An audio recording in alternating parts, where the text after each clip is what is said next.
Welcome everyone to the Western Center for Agricultural Health and Safety presentation on the bird flu. I'm Heather Ryden, the program director for the center, and really happy to have so many people show up to learn about a really important topic. For everyone's awareness, we are recording this session and we'll make the English and Spanish available on YouTube in the coming days. Next slide, please. We are going to have first a bird flu overview. What are the signs and symptoms? Who is at risk? What are some prevention strategies? We will then have the California Department of Public Health give an announcement about available PPE, personal protective equipment. And then we hope to have a good 20 minutes or so to answer questions, to hear from all of you. What are the concerns that you have in your workplaces or communities, and how can our great speakers respond to those? So I am really thrilled to introduce Bethany Alcauter, who is with us from the National Center for Farmworker Health. She and her organization have been leading the way in educating all of us about bird flu as it's made its way through other states and unfortunately now is present here in California. So Bethany, I'll turn it over to you. Thank you, Heather. And it's so nice to be with all of you. I'm going to pull up my slides. I'm going to go through this and we'll have Q&A at the end. But if you have questions pop up and you don't want to forget them, I think it's okay if you add them to the chat. Otherwise, we can take the questions at the end. Okay, so I'll go right into an overview about bird flu. Just quickly, I'm the Director of Research and Public Health Programs at the National Center for Farmworker Health.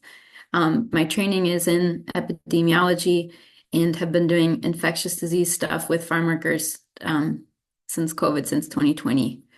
And we're a national nonprofit. We work with different federal funders, mostly on different farm worker health topics. And then we work with a lot of community-based organizations, health centers, producers, and other folks who all have a stake in farm worker health. So this is a little bit of history about H5N1 bird flu. There's other types of bird flu. You've seen some of it probably in the news when a man died from a bird flu in Mexico a few months ago. That was actually a different kind of bird flu. So there's quite a few right now, but we're talking about H5N1 today. This type of bird flu first got identified about 30 years ago in China, and that was found in domesticated birds. And it did infect people who were in close proximity to the infected animals, and 6 humans died from that bird flu in that outbreak. It kind of died down and popped back up a few years later in Asia, and then by 2005, we were seeing H5N1 bird flu in wild bird populations all over Africa, the Middle East, Asia, and Europe. We didn't start seeing it here in the United States until 2021. And then in the poultry industry, it's been causing outbreaks and a lot of loss of chickens and other domesticated birds for the last 2 years. So we've been seeing it for almost 30 years, like I said, but it's really been the last 4 years that things kind of seem to be ramping up with H5N1. It's been found in 26 countries in 48 different kinds of mammals. So again, we expect to see bird flu in birds, but we get a little more concerned when we start seeing it in other species, other types of animals. So most mammals, if a mammal gets bird flu, it's usually because the animal ate an infected bird. So usually if we see a mammal with bird flu, usually it's a carnivore, like a cat or a fox or something that will eat these birds, and that's how it gets transmitted. But cows eat grass, they eat feed, they don't eat meat. So nobody's really sure how it moved from birds to cows. This is a new host. Most people agree that it probably started this year or late last year is when it moved from birds into cattle in North Texas. And now among cows, there's still not a ton of certainty about how it's spreading cow to cow. It probably is spreading, some from their nasal secretions. There's a really high level of the virus in cow's milk. And so that's kind of the main idea for cows spreading it to each other as well as to humans is that somehow the milk is getting into people's nasal passages or things like that. And then there's also some thought that H5N1 might be being spread by humans or machinery or vehicles. And that might be how it's spreading farm to farm, state to state. So right now it's been detected in dairy herds in 14 states in the US among 282 herds as of this morning. We don't really have a clear picture of how comprehensive that number is. There's dairies that don't test their animals, so we don't really know if that's 10% or 90% of the number of herds that are actually infected. Something else to note here that I think is good to know, especially if you go to dairy farms or near dairy farms, is that cats can get bird flu, like I mentioned, and they get really, really sick, and they often die when they get bird flu. So this is a good sign, and this is actually how bird flu was detected in cattle, was a vet in North Texas was trying to figure out why a dairy farmer's cows were sick and not producing milk. They couldn't figure it out. And then she saw dead cats and dead birds on the dairy farm, sent those animals in for testing, and that's how they figured out it was bird flu, it was H5N1. So this is a good thing to look out for.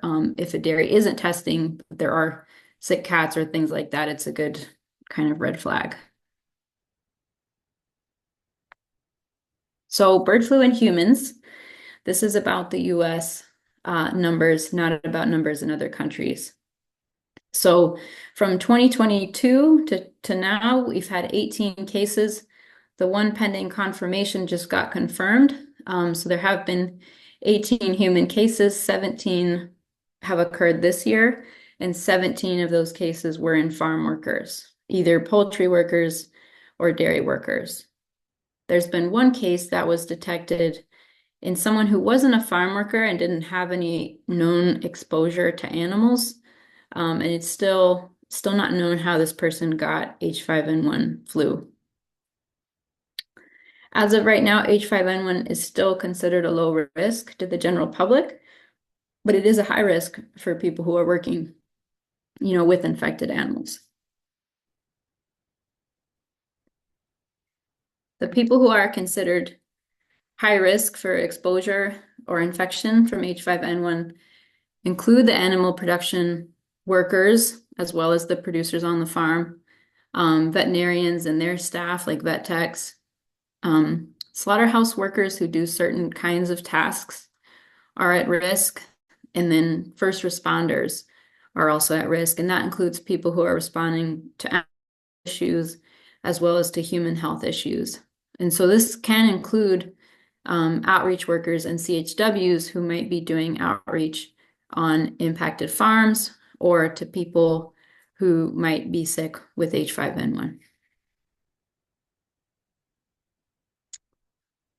So I'm going to talk a little bit about some guidelines that we've created based on information that we have now. We did consult with the CDC to come up with these guidelines for people who are interfacing with workers either on a farm or off the farm. Right now, this is all based on our knowledge that it's really not being transmitted from humans to other humans. So in the past, in other countries, there has been some really limited human-to-human transmission of H5N1, like an infected poultry worker gets sick and their household contacts get sick, but those household contacts did not pass it on further. So human-to-human transmission is possible, but not likely. And so all these guidelines are based on that knowledge.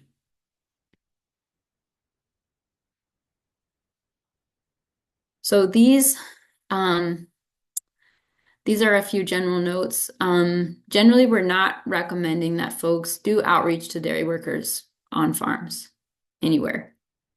It's probably really hard in California to get on a farm right now because there would be a lot of biosecurity concerns.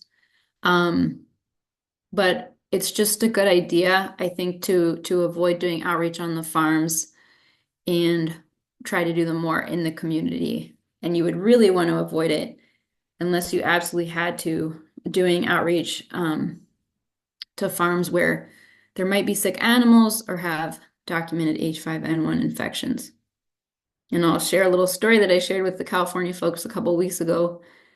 Um, about 2 months ago now, 6 weeks ago, I was in California in the Central Valley and was talking to H2A guest workers, and we ended up visiting one dairy farm, really small dairy farm with about 1,000 cows, to talk to workers and test out a survey with dairy workers. And the one worker that I talked to on that dairy farm had all the symptoms of H5N1, and the cow's milk production was low. So we weren't expecting to run into that at that time, especially in California, but you just never know. So it's better to be cautious. Excuse me. The other recommendation we have is that before doing any outreach, all staff really should know how H5N1 is transmitted, how to prevent being exposed, and then what the signs and symptoms of it are.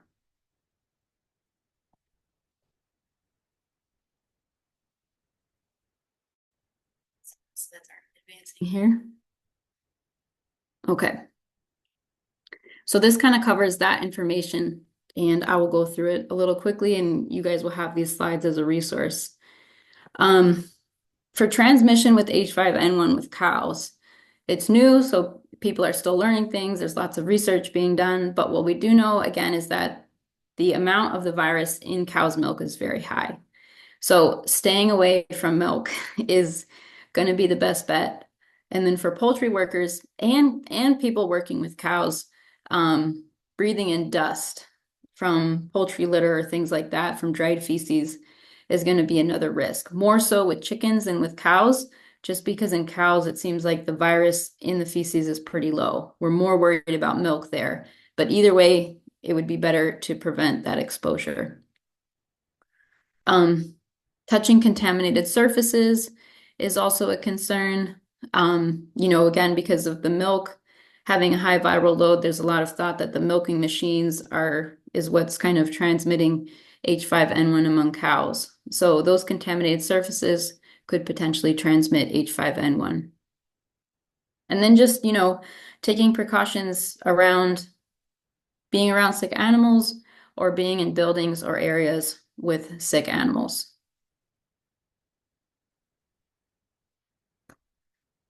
This is a list of signs and symptoms of H5N1 in humans, in cattle, and in poultry. So we have some things in common with some of these animals, but we'll go over the human ones. So the main one that we've seen in the US among farm workers is red eyes. And a lot of us have seen the photograph of the first worker who tested positive for H5N1 in Texas. His eyes were very red. And this is just because our eyes have receptors that are more friendly to H5N1. And so getting any milk splashed in their face or things like that, the eye will react that way.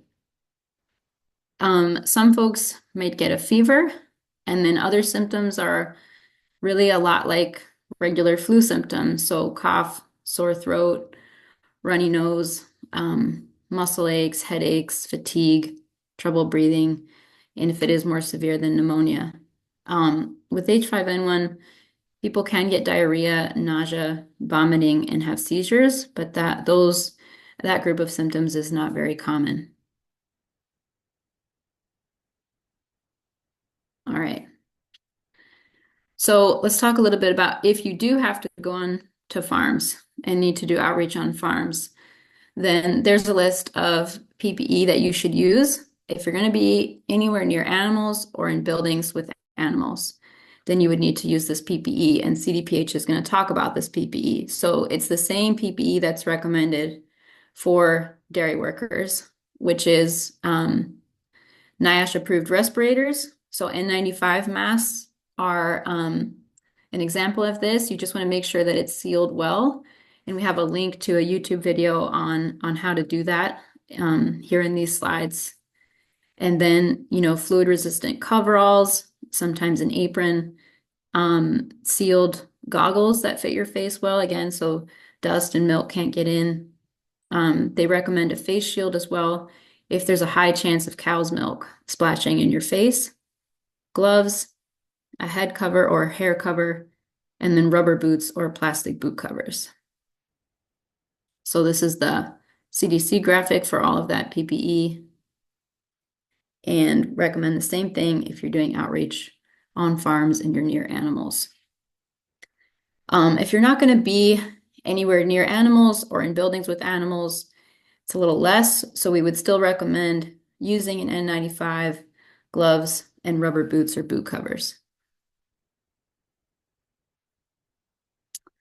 Now, heat, we all know that heat can be a concern in California, and especially if you're using all this PPE, like the coveralls, the gloves, the mask, everything, it's really easy to get overheated. So it's important to make sure you have a recent memory of heat-related illness safety training, and making sure you're up to date on that before doing any outreach, drinking plenty of water and electrolytes, and then taking breaks often. And you'd want to remove your PPE to cool down during those breaks. Also recommend a buddy system. That's kind of a basic part of most heat safety trainings, so that you and your outreach coworker can look for signs and symptoms of a heat-related illness in each other and then seek medical attention if it's needed. All right, so the other thing you'd want to do besides using that PPE is you would just want to make sure that you are maintaining really good hygiene.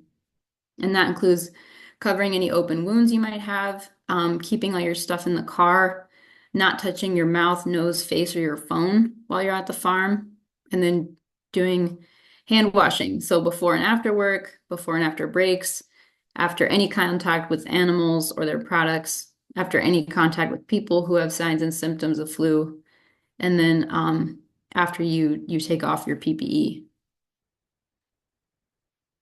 There is a set of steps that I didn't put in these slides, but they're linked here for how to take off the PPE in a safe way. And then you'd want to dispose of it right away. If it's stuff you're reusing, like rubber boots, then you would want to disinfect it and put it in a bag until you are going to use it again. The other thing we're recommending, this isn't on the CDC website, but it seems prudent because people might be going to multiple farms, is to wipe down your footwear with disinfecting wipes and dispose of the wipes or the boot covers before you get back in your car. We'd also recommend not parking your car on the farm so that you're not contaminating the tires of your car. And if for some reason you do have to park your car on the farm, then you really wouldn't want to drive that car to another farm before you wash those tires really well. Just because the USDA questionnaires have showed some concern that vehicles may for some reason be involved in how H5N1 is being transmitted herd to herd, it's better to be cautious about that as well. And then last are just steps for taking care of your own health beyond what I mentioned. So one is getting vaccinated for the normal seasonal flu vaccine. That vaccine is not going to protect you against an infection with H5N1, but what it's going to do is lower the risk of your immune system having to fight off multiple types of flu at the same time.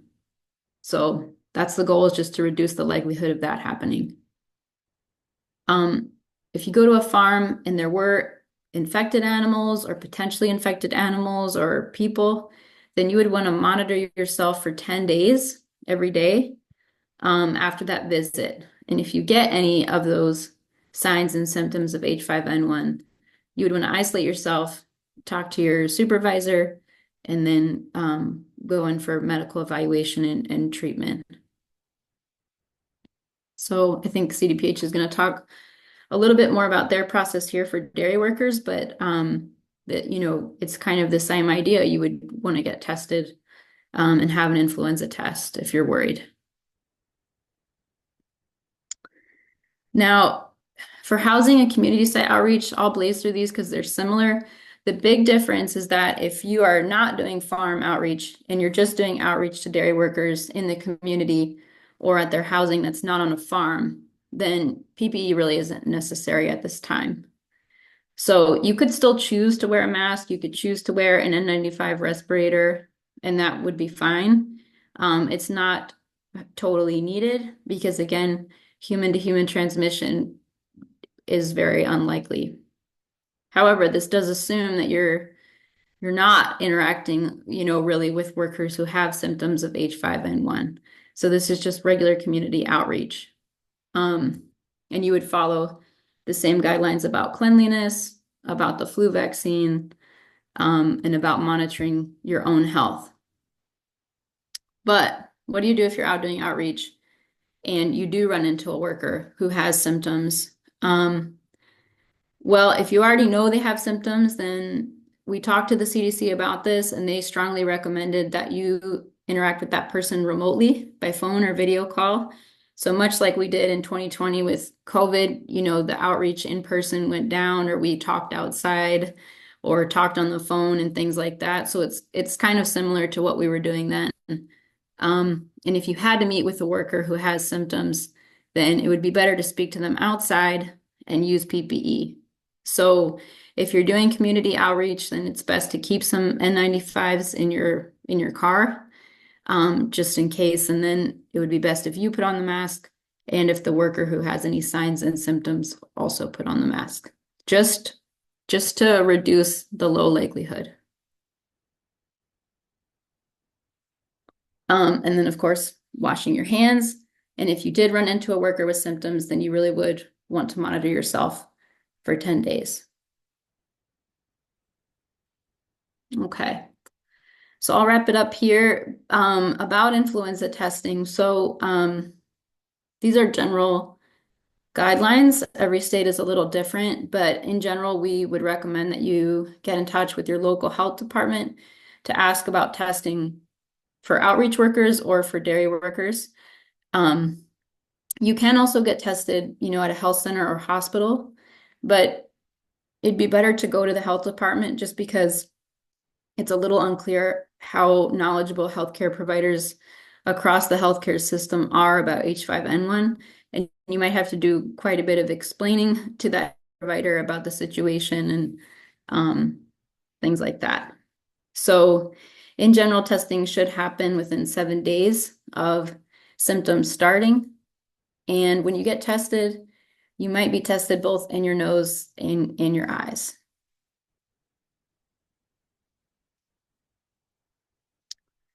Folks who do, if they do think that the person might have H5N1 just based on their exposure, then it's possible they'll receive an antiviral medication, and that is really effective at reducing the severity of any symptoms that they might have. People in their household could potentially be asked to take that medication as well.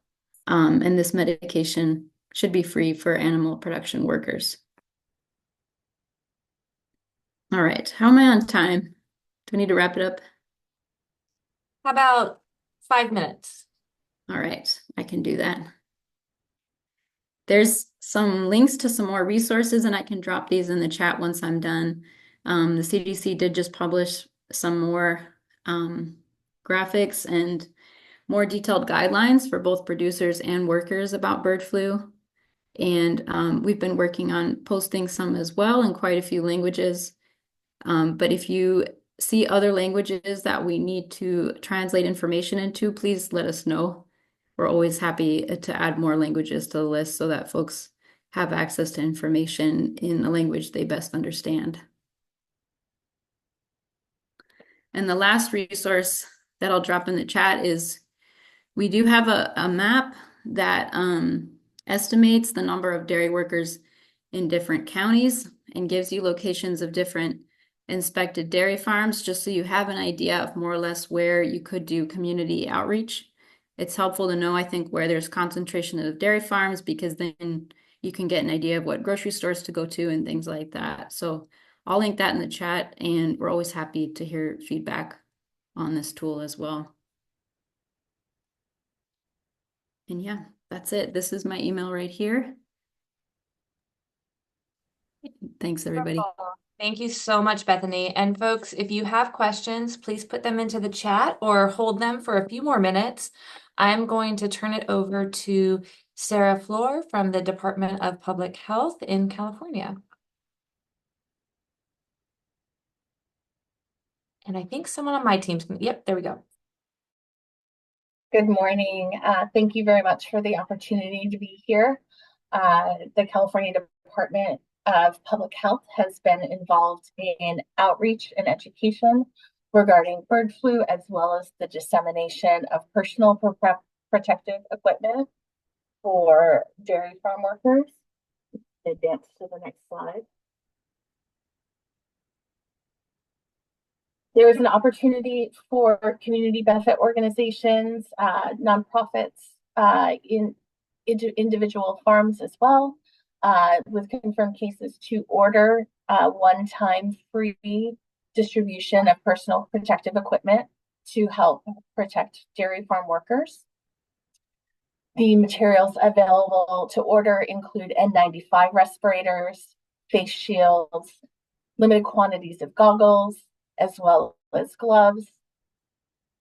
And there is an email address here to contact and request.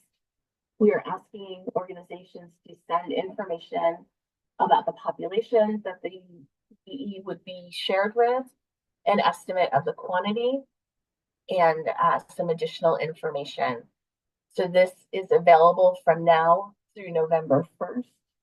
And we do recommend that any farm, any organization, local health departments out to WCAHS with those requests. We go to the next slide. Additionally, CDPH is working actively at educating the farm worker community about PP recommendations. We have a document here, a flyer that is available in English and Spanish about proper PPE use given the bird flu situation. I put a link in the chat to where these can be accessed online. Again, this is very similar to what Bethany shared, but these are materials that could be put up at the dairies, shared with farm workers, to provide farm workers with information to protect themselves while they are at work if animals were infected.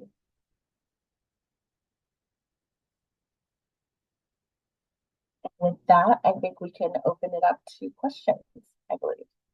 Yeah, great. Thank you so much, Sarah. So I'm excited to hear what kinds of questions folks may have. Also really interested to know where everybody's coming from. I know that we just announced this webinar yesterday, and yet there's a lot of people here with interest and I'm guessing some questions. So if you don't have a question, but you can still share maybe your county or your role. So are you a community health worker? Are you a supervisor at a dairy? Or are you just an interested community member? If you could drop that into the chat just so we can start to see where people are joining from, that would be great. And I encourage folks to either raise their hand to go off mute and pose a question, or to put any questions you might have into the chat. Awesome. Good to see you, Veronica. We have at UC Davis, we have cows. And so this is a very relevant topic for students and staff here at UC Davis.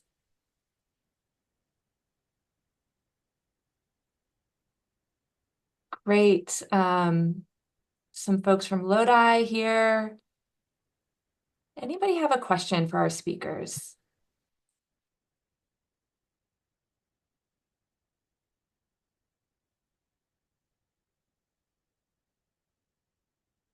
I will say that we are hoping to receive a lot of PPE from CDPH in order to distribute also. And so if you are a community organization or have a dairy or poultry farm and are hoping to receive some PPE in addition to putting that request through CDPH, which is, I think, a really important first step, we hope to be able to also distribute it statewide. Heather, if I may jump in, Please. also CDFI or CDPH is very interested in hearing if there are specific needs for educational materials, information from the farm worker community. We are looking to make sure that there is widespread awareness and understanding. We will also be working to promote the importance of seasonal vaccines for seasonal flu as additional protections to make sure that farm workers can continue working, that they avoid serious illness. And so if there are questions, needs, gaps, we are very interested in that information so we can help with additional resources. Thank you, Sarah. Yeah, absolutely. And really, we'll all put our contact information in at the end here so that you can follow up with any of us. I'll pose a question that has come up through some of the conversations we've had with community partners, which has to do with backyard chickens. We know a lot of people have their own chickens. And while our focus tends to be on the occupational related hazards, we also recognize that taking a whole human approach is important. So Bethany, can you speak a little bit to that? Yeah, backyard chickens are a risk. You know, bird flu has been found in poultry in 48 states, so it's a lot higher than in dairy cows. And I'm most familiar, I'm in Texas, and we've had a lot of backyard poultry test positive for H5N1. So I mean, you have to be careful still. It's best, especially if you're cleaning chicken coops and things like that, to be careful. But I will say the thing that's different about poultry is when they get sick with bird flu, they usually die really fast. So it's not likely for you to have healthy chickens and for them to have H5N1. More likely they're going to get really sick, like their eyes swell or other parts of their body swell. They kind of stop eating. So you'll know if your chickens are sick, and then you would want to take a lot of precautions like wearing N95 mask and things like that when you're dealing with them. And I saw the question, can I get sick from eating eggs from an infected chicken? You could, but when they get sick, they stop laying eggs as well. So the likelihood is really low that you would have an egg that's contaminated. Yeah, I don't think it's much of a concern at this time just because it hits birds so fast. Thank you.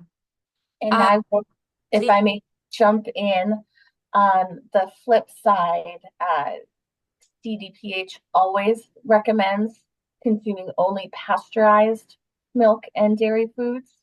The bird flu virus is present in raw, unpasteurized milk. And for that reason, as well as the other known risks of consuming raw milk, we are doubling down with messages to choose pasteurized milk and dairy foods to protect your and your family's health. That's great. Thank you, Sarah. And our team created a brief safety message just with reminders about how, if you happen to have access and receive raw milk and that's your only source, that you can pasteurize it at home and should. But again, pasteurized milk is critical. Question about dust that might be coming down or, droppings from birds who are up in trees and orchards. And so wild birds who might have bird flu and how workers might encounter that during, for example, nut harvest, that's shaking trees and things of that nature. Have either of you heard anything about this, and how can workers address it?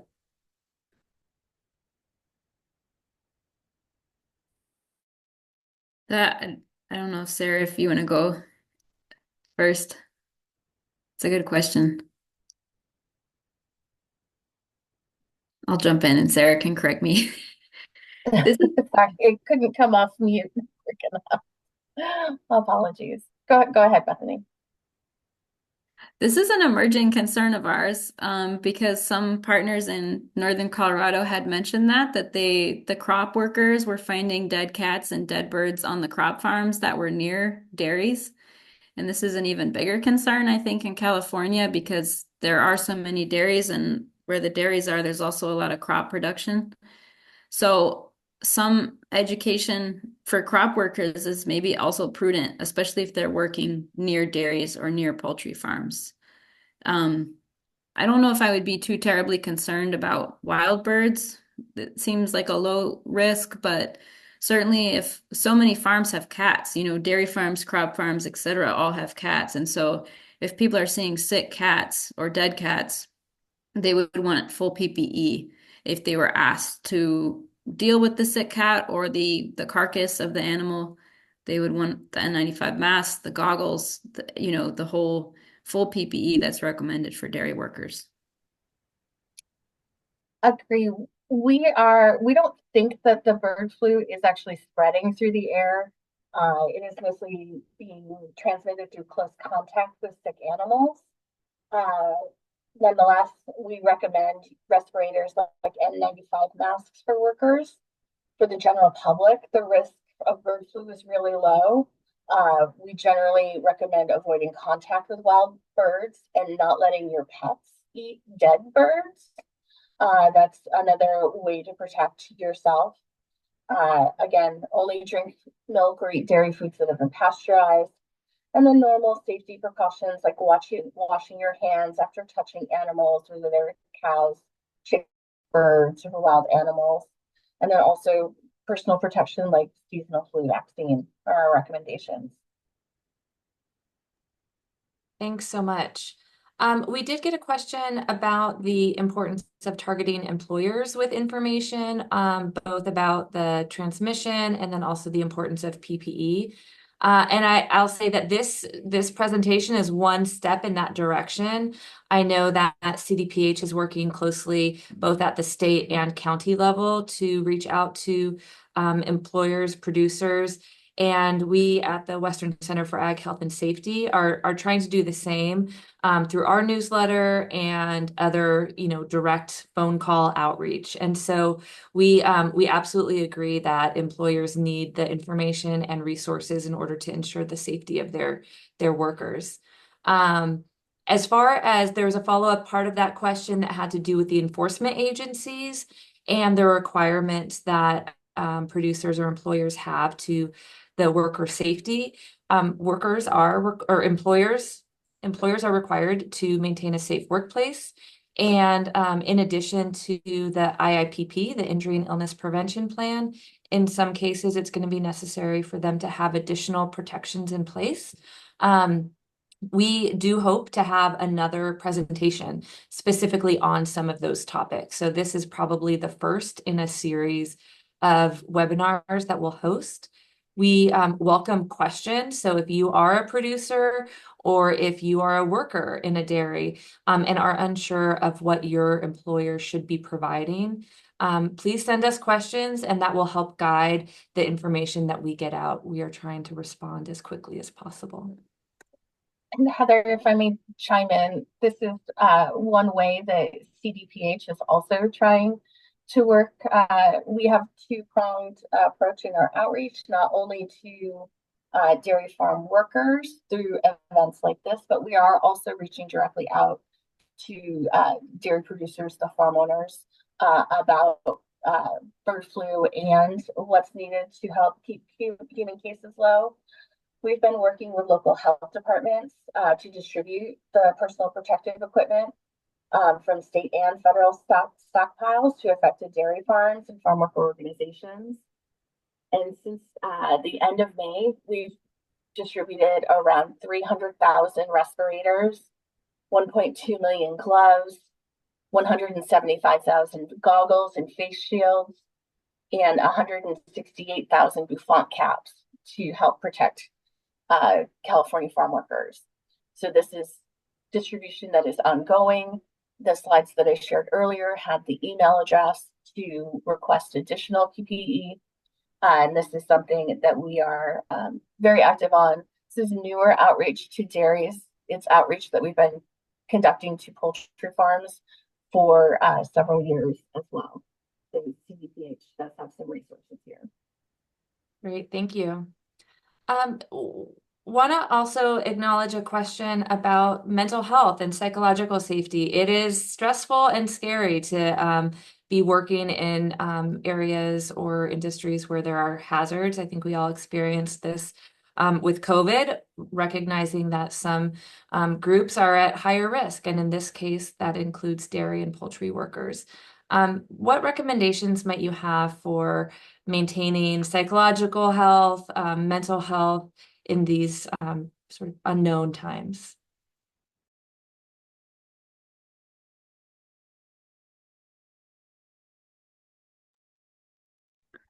Well, I mean, we could think about if your mom was there, what would you want her to know? Having more information is always better, I think. I think some people, get really worried about fear mongering and things like that, but there is a way to communicate this information in a balanced way, and not knowing is so much worse than knowing. Just the dairy workers I've been talking to over the last few months, it's really I think it's almost painful when employers or other folks aren't communicating the risk involved, or really any information about H5N1, because I think people can interpret a lack of information as deceit almost. When you show up on the farm and you're told, well, you can get the cows sick, so you need to disinfect your boots, but then no mention is made of that the worker can get sick from the cows. Perhaps out of a good intention to not want to scare people, but having good information and just being honest, and this is what we know, this is what's happening. All 18 cases in the US have been very mild. No one's been gotten really sick from it, and that's a good sign. So having that information is helpful and can probably help build some trust. And, it's just kind of an important step in giving people their own agency, their own power, is making sure that they have the information that they need. And I'll add on to that as well, that the 3 cases in California, none of the workers were hospitalized. The symptoms were very mild, involved eye redness or discharge, like a conjunctivitis. Another way to be protected is to know the signs and symptoms and keep an eye out for those signs and symptoms. We have additional handouts available on our website that have more information about the signs and symptoms, and we're constantly developing new resources that we'll be pushing out in the coming days and weeks. So please feel free to use the CDPH website and an upcoming dedicated bird flu page for information and resources there. Thank you. Yeah, it's a reminder to look for good sources of information, be aware of miscommunication and myths surrounding any health condition, and go to those good sources. Community organizations that are based in communities are experts on their communities, and we want to make sure that they have the information they need to be that important messenger. And so we appreciate CDPH and National Center for Farmworker Health in that space. I also, we do have a few more minutes, so feel free to keep putting in questions. I thought this might be a good opportunity, Sarah, to hear what is doing, how, if there is a potential case, what are the steps that a worker or community member should expect if they might have been exposed? I'd love to turn that question over to Kimberly Hernandez, who's on the line from Kern County. It is a local public health response, and Kimberly is with us from Kern County. We'll give the caveat that the response and the actual cadence will vary by county, but Kimberly's here to give some general information. Thank you, Sarah. Hi, everyone. And absolutely, every county is a little bit different in how they respond and sort of their capacity in response. In general, a lot of the monitoring that happens of the human health is coming from first those initial identification in animals, who are infected with H5N1. From there, often in those workplaces, it's a discussion of, who has been exposed to the sick animals. And then most of the health departments get involved in what we call monitoring. And that's checking in with those workers or checking in with that, that farm facility to see, is anybody sick? Really asking those questions, are you experiencing any red eyes or any discharge from your eyes? Do you have a cough? Are you running a fever? To monitor for symptoms. This has been going on throughout follow-up with H5N1, as well as across the country. When people have been exposed in different situations or settings, that then following up with those potentially exposed workers to make sure they don't have signs and symptoms. Most of the people never develop anything, and sort of we watch for that monitoring period and say, everything looks good, continue all of the things you're doing to protect yourself while you are working. And then, we kind of end that communication with those staff members or with those facilities. If somebody does come down with symptoms, and again, each health department may approach this a little bit differently, then we are looking to get that person further assessed. They may get sent to a particular healthcare provider. Some health departments have the capacity to collect specimens themselves. All of the testing for H5N1 ends up at a public health laboratory, and they all get confirmed at the CDC laboratory. But in addition to H5N1, some health departments may also be testing for other things. They may be checking you for seasonal influenza, because there's lots of things that can cause these symptoms. And so we may be trying to rule out H5N1, but also identify, if it is something else. And so that testing, as was mentioned, is typically a swab. If you've ever had COVID testing, there's sort of that nasal pharyngeal swab that goes way far up in your nose. There may be a swab in your mouth. And then if you do have conjunctivitis, those red eyes, or if you have any discharge from your eyes, then they will swab your eye. This is always done by, licensed health professionals. And then that testing will be sent off. Most of the time, the tests do have to travel, so it can take a few days to get results. But that's something, where it is expedited as quickly as it can, because we do want to get answers for everybody involved. Depending on your situation, if you do have symptoms, you may also be started on medication. And so the antiviral medication, may be initiated for the person who is sick. If somebody does test positive, then what we call prophylactic treatment, sort of preemptive treatment, may also be prescribed for people in their household who might be close contacts with that case. And so we continue to follow up with people to make sure that they're doing well, and hopefully making sure that people do sort of clear their symptoms, resolve any issues they might have, and are good to go again. Thank you so much. It's really helpful to be able to picture what might happen in a situation.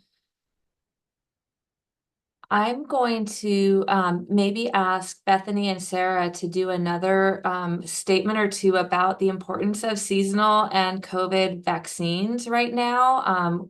I think that those who are around children know that schools are starting to encourage vaccines because flu season will be starting.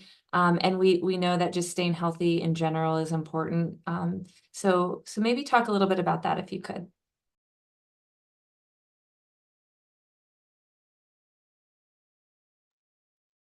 Absolutely. We at CDPH, we always advocate for seasonal respiratory virus vaccinations that can include COVID, seasonal flu. I think among the dairy population, we are absolutely encouraging and stressing and prioritizing seasonal flu vaccine. while this vaccine won't protect against bird flu, it will provide support and reduce the likelihood of serious illness from regular flu. And there is concern about co-infection, about being infected with both bird flu and seasonal flu at the same time being potentially problematic. One benefit of getting your seasonal flu vaccine is it is likely to reduce the chance of severe illness, which could save you from time away from work, allow you to recover more quickly, which would allow just overall health improvements. We know the impact to the dairies of bird flu, where the cows do have bird flu, is very severe, and it is a very intense management of the cows. So being able to be present at work is very important. So we are really recommending the seasonal flu vaccine for all dairy workers, as well as the general public. One more thing I just really cannot stress enough is that when it comes to the general public, the risk of bird flu is very low. And we want to make sure that those people who work with animals who could potentially be sick have this information. And we are prioritizing our outreach to the farm worker community because of this. Awesome. Thank you so much. Any last comments, Bethany? Yeah, I think the mental health question was so good, and I think it's a good opportunity to like there's so much focus once again on the health of farm workers as being really key to the health of everyone else. And I think it's a good opportunity with, local officials or policymakers or things like that. It's a good point to really emphasize that farm workers are first responders in many ways, and really kind of put their health and their lives on the line so that we can have food. And it happens every day. And we don't always get this opportunity to highlight how farm workers are doing such a critical service. So it's a good way to do that. And, whenever I talk to a farm worker, I thank them for their work and honor them for it. And it means a lot. And so I think making sure to make that space with farm workers directly, and then when you're talking about them and advocating for them, this is just a good way to be able to do that. Absolutely, Bethany. I think that's such an important message. So to all workers, to producers who are also working out to make sure we have food, to the community outreach staff who is sharing critical information and PPE, we are so grateful. We would not be having delicious food on our plates if it weren't for all of you. So thank you. We are going to go ahead and wrap up, but encourage you to reach out. We have an email address that will come to any of us here at the center, aghealth@ucdavis.edu. Sarah has also shared her information. Feel free to drop that in again, Sarah and Bethany. We are here to answer questions and support the community in any way we can through PPE and education. So thank you for joining. We will have future meetings like this when there's either new information or additional questions to respond to. Have a great day, everyone, and stay safe. Thank you. Thank you so much. Thank you.